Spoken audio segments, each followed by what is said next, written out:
Well, it's exactly 365 days that I got this camera, and that's the Sony FX6. I've been using this camera for varieties of shoots, coming from corporate videos to talking head videos to short films to documentaries to music videos.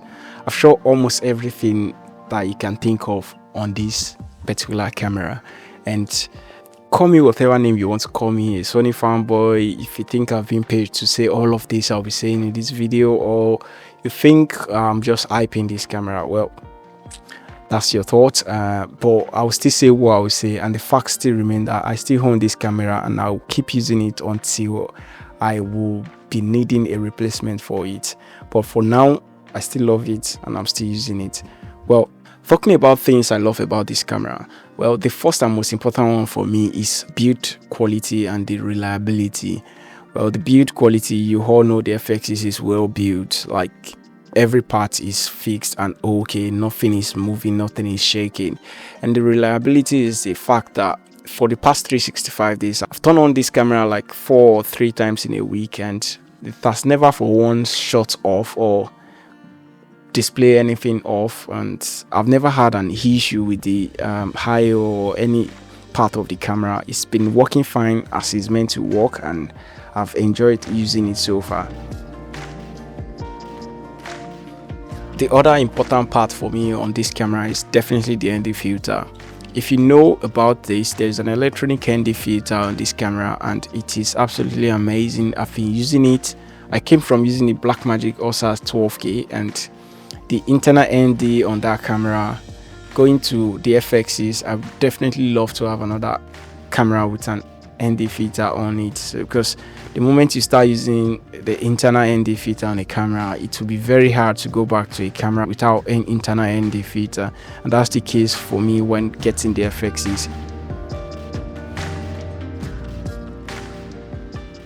The other parts that I love about this is the image quality. Of course, should be number one, but in this age and day, I think every camera released in the past couple of years that can shoot 4K in 10 bits can produce something good, and the same for the Sony FXs as well.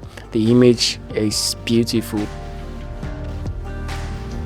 The other part of this camera that I love is the rigability function of it, the fact that you can rig stuff on it, the fact that you can attach many things. And at the moment I have it filming me, so I have the theta cage on it, and I can put a V-mount battery so easy, and it's not sticking out too much, and it is sort of compact. At the same time, it's big, not too heavy. It's small. If you take just the FXs alone, it's very small, not too big. I just love how it is generally. Even with the rig on it, I love how it looks.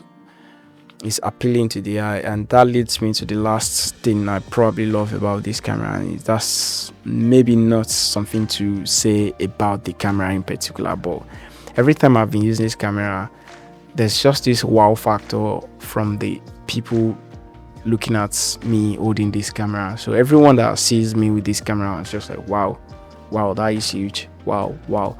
So I think it makes people take you serious, and might not help your image in it, definitely won't help your image quality or anything anyway, but the fact that anyone that sees you, they definitely know you are a filmmaker or a videographer, not a photographer.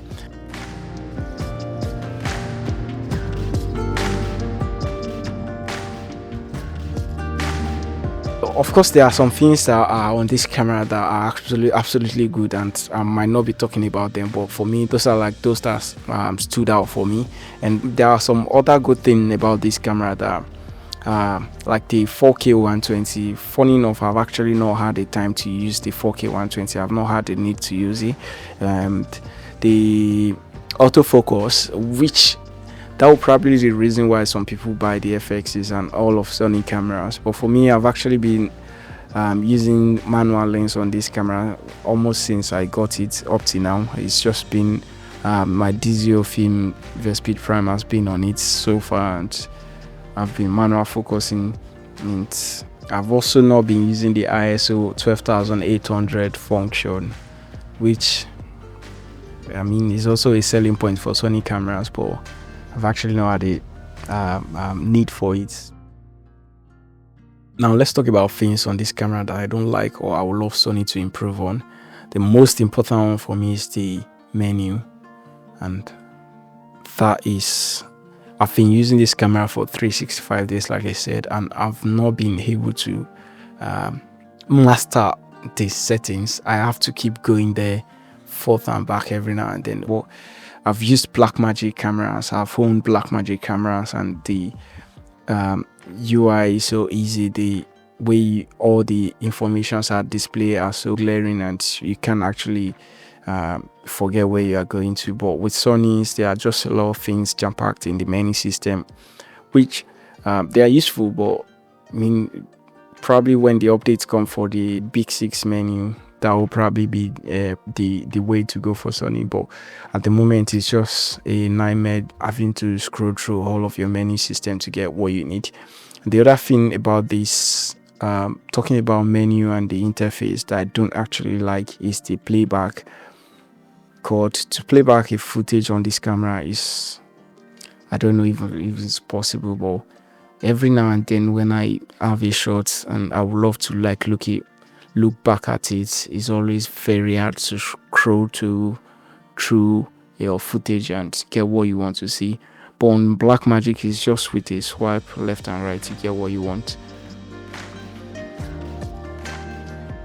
I think that's majorly everything about this. Well, if I want to be very picky, I would say Open Gates, which has been the talk of the filmmaking world recently, and I have Open Gate on my Blackmagic 6K full frame, but it would be nice to have it on my Haycam, which is the FX6. So hopefully an Open Gate function will be introduced into the coming lines of Sony cameras or FX cameras.